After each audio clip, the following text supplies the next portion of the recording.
Hello, everybody, and thank you for joining me for another Scream Queens review. Today I will be talking about Season 2, Episode 4, Halloween Blues.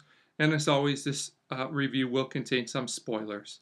And I don't know about anyone else, but I really feel like Scream Queens is starting to lose its way a little bit. I really didn't care for this episode all that much. There were some good moments here and there, but the episode was very disjointed from a narrative standpoint.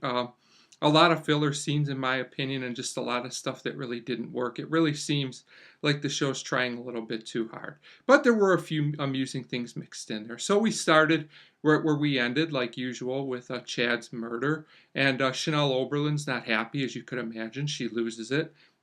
And also during these scenes, we get some odd Denise Chad flashbacks. We'll get them throughout the episode, which are okay. They're not really great or terrible. They're just kind of there. So we learn through a man reading Chad's will that his whole family is now somehow gone. They were killed somehow. You just gotta kind of go with it, I guess. That everything was left to the dean in the hospital. I'm not really sure why, but that's just how it is. And at this point, Chanel attacks the man that read the will. Just why? In a scene that really wasn't funny, just over the top and pointless.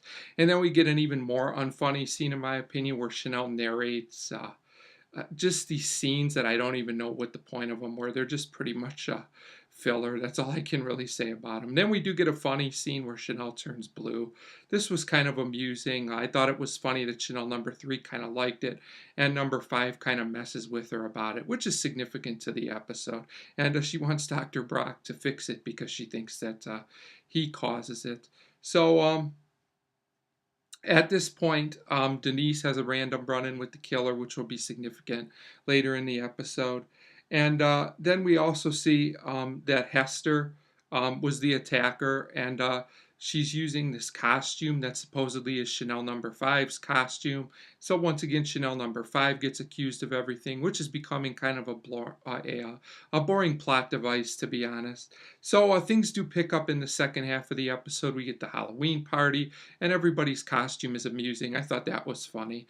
Then all these patients come in, and we're not sure. They're just all very sick. Zayday and Dr. Brock disagree on what's happened to all these people. Zayday winds up being right as she figures out that the water, I guess, was tainted or something at the party and it messed all these people up. But it turns out it wasn't made to kill them, just as a distraction. Um, there's also this weird scene with Chanel Oberlin and Denise trying to summon Chad, and they kind of do. And the scene has some interesting editing. It's kind of funny, but it ultimately leads nowhere other than to give us a Chad cameo, which was fun, I guess, if nothing else. But the real climax of the episode and probably the best scenes are that we see both killers together now, so we know there's at least two. And Chanel number 5 gets attacked, and Denise finds Chanel number 5, tries to help her, and Denise gets attacked, and it appears that Denise is a goner. My guess is that Chanel number 5 will survive even though she was stabbed and probably be blamed for everything. But I hope I'm wrong. I hope they go a different direction with this plot. I would like Chanel number 5 to survive, but I hope she doesn't just keep getting accused of everything again. So overall, kind of a mixed bag episode, but just too much over the top silly stuff. I know Scream Queens is over the top, but everything here just felt kind of forced to me. There were a few interesting scenes, enough to make the episode watchable at least, and I give Halloween Blues a 2 out of 5. But I have to say, I hope that the show picks up from here, and I look forward to still seeing what happens in the future. So a 2 out of 5 for Halloween Blues, and as always, thank you very much for watching.